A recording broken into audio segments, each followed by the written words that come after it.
what you have actually intended to do as you came forth into this physical experience. You said, I will go forth and chew upon the data of this time and place, and then I will allow my broader perspective to see through that which I am for the purpose of going beyond that which has been before.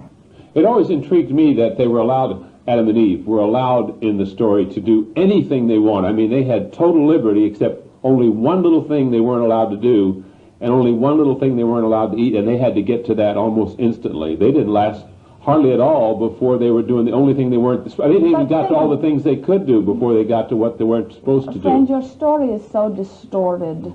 You are not distorting it, but the story is so distorted. In other words, think about these stories that are offered to you. You must understand the vibrational motive behind. Are they not always offered to try to control your behavior? Are they not always offered to push against something that is not wanted? And so you must not take literally or give any attention to all laws, whether they are religious or secular, have erupted from people who are disconnected. Without exception, there is not one law that does not come out of a disconnected body of beings. In your feeling of vulnerable, guardedness,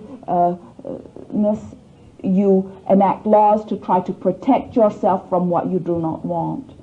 And so it is just another story that has evolved and has been translated and retranslated and retranslated through the perspective of guarded, vulnerable beings. The universe as we know it to be.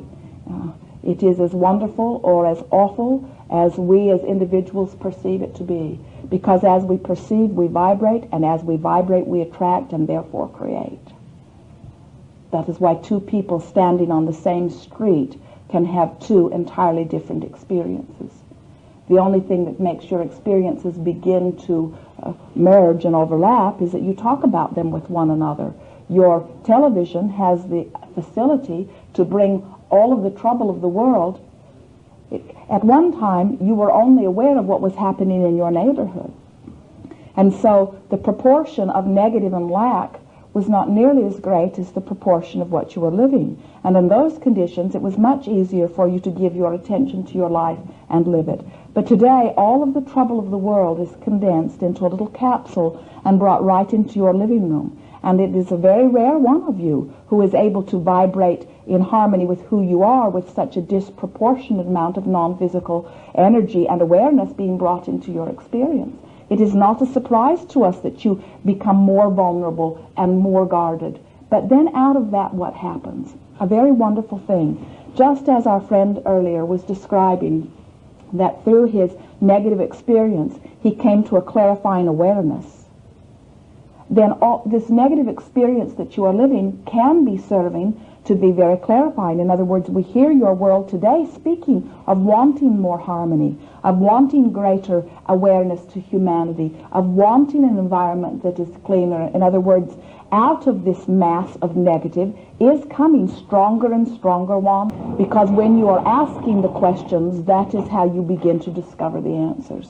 And so out of all of this rampage of negativity will sprout up those like you who are able to feel the negativity, use it as a catalyst of awareness of what you do want, then turn your full attention to what you want and why you want it, and a handful of you can be enough to bring the pure positive energy and to uplift the whole of what is here.